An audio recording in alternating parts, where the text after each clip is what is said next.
5G बहू। सुमित्रा जी का बेटा था अमित और बहू का नाम था अमृता। सुमित्रा जी की बहू की बातें सुनकर ऐसा लगता था कि जैसे वो बहुत इंटेलिजेंट है, क्योंकि उससे कभी भी कोई भी सवाल पूछो फट से जवाब दे देती थी। अरे भाई, उसके जवाब से तो गूगल भी पीछे रह जाता था।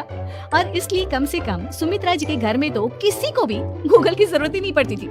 जब भी घर में कोई बात चलती, कोई कुछ भी कहता, तो अमृता फट से कह देती, ये तो मेरे साथ भी हुआ था, मुझे इसके बारे में सब मालूम है।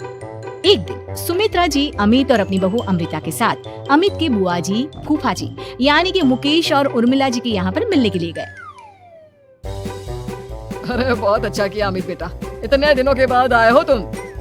हाँ सुमित्रा भाभी, कभी तो आ जाया करिए अपने बच्चों को लेकर। आपकी बहू के आने से तो हमारे घर में भी रौनक आ गई है। वो क्या है ना, अमित ऑफिस के काम में बहुत बिजी रहता है, इसलिए उसे तो वक्त ही नहीं मिल पाता।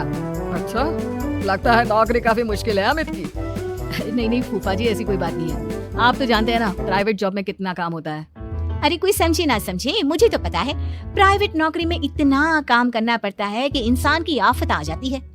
लेकिन बेटा, तुमने तो कभी जॉब की ही नहीं, तुम्हें कैसे पता? अरे जॉब नहीं की तो क्या हुआ मम्मी जी, सब जानती हूँ मैं। सबसे पहले ऑफिस में जाओ, वहाँ पर अपनी एंट्री डालो, उसके बाद दिन भर सिस्टम पर बैठकर काम करो। चारों तरफ कैमरे लगे होते हैं, आप अपनी नजर इधर की उधर नहीं कर सकते।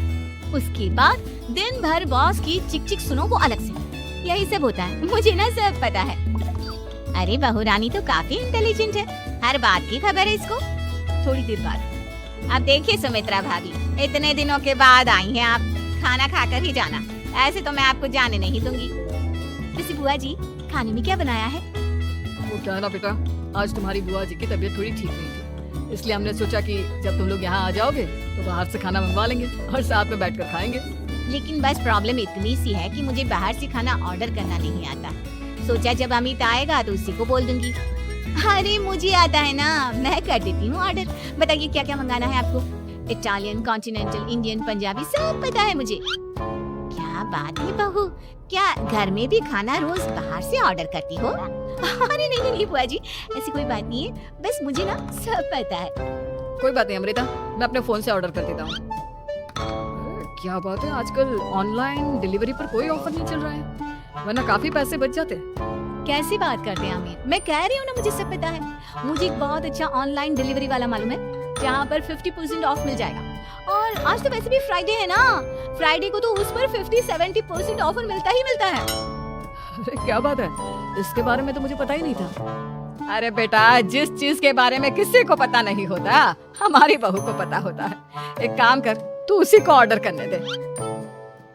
क्या बात है अमृता बेटा, तुम तो बहुत इंटेलिजेंट हो, सब कुछ जानती हो। कुछ दिनों के बाद सुमित्रा जी की कुछ सहेलियां उनसे मिलने के लिए आती हैं। अरे सुमित्रा बहन कैसी हो, बहू कैसी है तुम्हारी?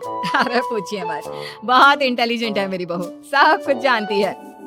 क्या बात है, बहू के आने के बाद तो औरतें दुखी हो जाती है, लेकिन तुम तो बहुत खुश लग रही हो। वो क्या है ना, मेरी बहू है ही इतनी अच्छी। अरे तो बुलाओ ना, हमारे साथ बैठेगी, बातें करेंगी तो हमें भी अच्छा लगेगा। सुमित्रा जी अमृता को बाहर बुलाती हैं और उसके बाद सब लोग बातें करने लगते हैं। क्या बताऊं, कुछ दिनों से घुटनों में इतना दर्द हो रहा है कि चला भी नहीं जाता। अब बुढ़ापे में तो ये सब चलता ही रहता है, क्या कर सकते हैं। आंटी जी, आप योगा करिए, योगा और साथ में ना काले तिल खाया करिए, आपके घुटनों का दर्द भाग जाएगा। लेकिन तुमको ये सब कैसे पता बेटा? अरे मेरे भी घुटनों में दर्द होने लगा था, मैंने योगा किया और काले तिल के साथ गुड़ मिलाकर उनके लड्डू बनाकर खाए, एकदम ठीक हो गए हैं मेरे पैर। अमृता, ये तुम क्या कह रही हो? इतनी कम उम्र में तुम्हारे पैरों में दर्द कैसे हो सकता है? अरे मम्मी जी सच कह रही हूँ, एक बार अगर कोई ये नुस्खा अपना लेना बस मजा आ जाए। ठीक है बेटा, अगर तुम कहती हो तो मैं ये करके देखती हूँ। मुझे सब पता है आंटी जी, ये मेरे साथ हो चुका है, इसीलिए तो बता रही हूँ मैं आपको, ऐसे नहीं बताती किसी को। कुछ दिनों के बाद अमित अमृता को अपने दोस्तों के साथ घूमने के लिए ले जाता है। क्या यार, क्या जिंदगी हो, सारा दिन ऑफिस का काम करते रहो, अपनी हेल्थ पर तो ध्यान ही नहीं दे सकते। अरे क्यों नहीं दे सकते अपनी हेल्थ पर ध्यान, सब दे सकते हैं, इंसान चाहे तो कुछ भी कर सकता है। क्या बात है भाभी, आप इतनी श्योरिटी के साथ कैसे कह सकती हैं? अरे आजकल ना एक से एक एप्लीकेशन है मार्केट में, और जानते उसमें कुछ एक्सरसाइज तो ऐसी बताते हैं जिन्हें आप अपने ऑफिस में बैठे बैठे, मेरा मतलब लैपटॉप पर काम करते करते भी कर सकते हैं। अमृता, ऐसी एक्सरसाइज के बारे में तो मुझे भी नहीं पता था, तुम्हें कैसे मालूम? अरे मुझे सब पता है, हर चीज की खबर रखती हूँ मैं, जानते हैं ना आप। लेकिन ऐसी कौन सी एप्लीकेशन है और ऐसी कौन सी एक्सरसाइज है भाभी? एक मिनट, मैं आपको अपने मोबाइल में दिखाती हूँ। अरे वाकई में भाभी तो सही कह रही है। देखो यार, इस पे कितनी अच्छी एक्सरसाइज दिखाई गई है। अपनी चेयर पर बैठे बैठे एक्सरसाइज भी कर लो, काम भी और हेल्थ भी। वाह भाभी वाह, मजा आ गया। लेकिन अमृता, तुम्हें इस बारे में कैसे पता? अब मेरे साथ जो चीज हो चुकी है उसके बारे में तो मुझे पता होगा ही ना अमित। मतलब तुम कब ऑफिस में काम करने गई जो तुमने ऑफिस करते करते एक्सरसाइज की? मैं जो किचन में काम करती हूँ अमित, घर के काम, वो किसी ऑफिस के काम से काम है क्या? बस मैं भी वो सब करते करते इनमें से कुछ एक्सरसाइज ट्राई कर लेती हूँ, इसीलिए मुझे सब पता है। सही है यार, तुम तो बहुत इंटेलिजेंट हो। कुछ दिनों के बाद ये क्या है? एक दोस्त ने मेरे साथ एक मजाक किया है, लेकिन समझ में ही नहीं आ रहा। अरे बेटा, तो अमृता से पूछ लेना, उसके पास कोई ना कोई जवाब जरूर होगा। ठीक कहती है मम्मी जी, मैं सब जानती हूँ। लेकिन अमृता, ये थोड़ा मुश्किल है, सोच लो।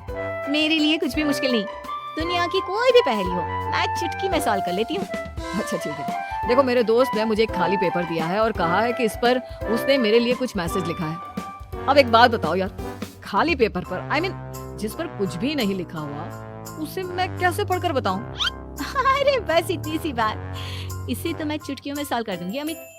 लेकिन कैसे बहू? इस पेपर पर तो वाकई में कुछ नहीं लिखा हुआ, एकदम खाली पेपर है, कैसे क्या पढ़ोगी तुम? अमित, एक छोटा सा काम करो, जल्दी से एक मोमबत्ती लेकर आओ। अरे बहू, पेपर में आग लगाने का इरादा है क्या? नहीं नहीं मम्मी जी, इस पेपर पर अमित के दोस्त का लिखा हुआ मैसेज पढ़ने का इरादा है। अमित कैंडल लेकर आता है। अब ना बस इस पेपर को धीरे धीरे कैंडल के ऊपर घुमाते रहो, देखना 2 ही मिनट में मैसेज आपकी आंखों के सामने होगा। अच्छा ठीक है, मैं ऐसा करके देखता हूँ। 2 मिनट के बाद। अरे वाकई में इस पर तो अक्षर बनने लगे, लेकिन ये हुआ कैसे? और अमृता, तुम्हें कैसे पता? बहुत सिंपल है मम्मी जी, अमित के दोस्त ने नींबू के रस से मैसेज लिखकर उसे सुखा दिया। अब अगर मैसेज पढ़ना हो ना तो पेपर को आग के सामने ले जाओ और लेटर्स अपने आप उभर कर आ जाते हैं। वाह बहू, लेकिन तुम ये सब कैसे जानती हो? अरे मम्मी जी, जब मैं छोटी थी ना तो अपनी सहेलियों के साथ ऐसे ही गेम खेला करती थी। ये तो मेरे साथ कितनी बार हो चुका है, मुझे सब पता है। थैंक यू यार अमृता, तुम्हारी वजह से हमें कुछ भी सोचने की जरूरत ही नहीं पड़ती, तुम सब कुछ बता देती हो। कुछ दिनों के बाद सुमित्रा जी को अमृता के प्रेग्नेंट होने की खुशखबरी मिलती है और सुमित्रा जी अमृता को डॉक्टर के यहाँ लेकर जाती है। देखिए सुमित्रा जी, आपकी बहू की तबीयत बिल्कुल ठीक है, किसी भी तरह की चिंता करने की कोई जरूरत नहीं है, लेकिन हाँ, उनको आयरन वाली डाइट खाने की बहुत जरूरत है। ठीक है डॉक्टर साहब, आप बता दीजिए मैं अपनी बहू को क्या क्या खिलाऊं ताकि उसकी तबीयत ठीक रहे और आने वाले बच्चे की भी। अरे मम्मी जी, इसमें डॉक्टर से पूछने की क्या जरूरत है? किशमिश है, अनार है, पालक है, ये सब खाना चाहिए, आयरन का लेवल बिल्कुल बराबर रहता है। अरे वाह, आपकी बहू तो सब कुछ पहले से ही जानती है। ये तो बहुत अच्छी बात है।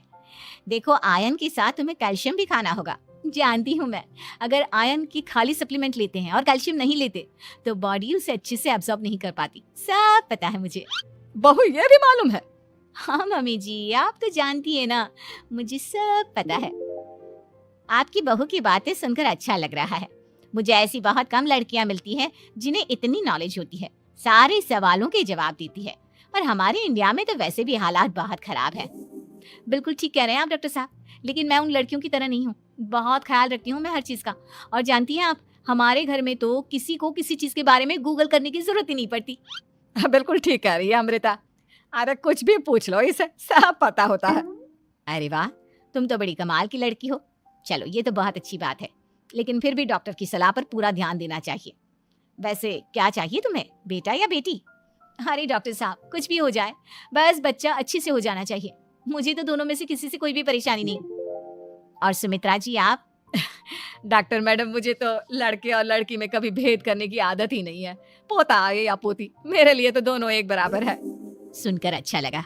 वैसे आप जानती हैं, हमारे यहाँ पर तो लोगों को बड़ी बेचैनी रहती है ये जानने की कि पेट में लड़का है या लड़की, लेकिन विदेशों में ऐसा नहीं होता। हाँ, वहाँ पर तो सब कुछ पहले से ही बता देते हैं ना। ये भी कोई बात हुई भला? लेकिन तुम्हें कैसे पता कि वहाँ पर सब कुछ पहले ही बता देते हैं? अच्छा हाँ, तुम तो सब कुछ पहले से ही जानती हो ना, तुम्हारे साथ तो सब कुछ पहले से ही हो चुका होता है। नहीं नहीं मम्मी जी, ये तो मेरे साथ पहली बार हो रहा है। इसलिए मैं ये डायलॉग नहीं बोल सकती। अमृता की बात सुनकर सुमित्रा और डॉक्टर दोनों हंसने लगते हैं।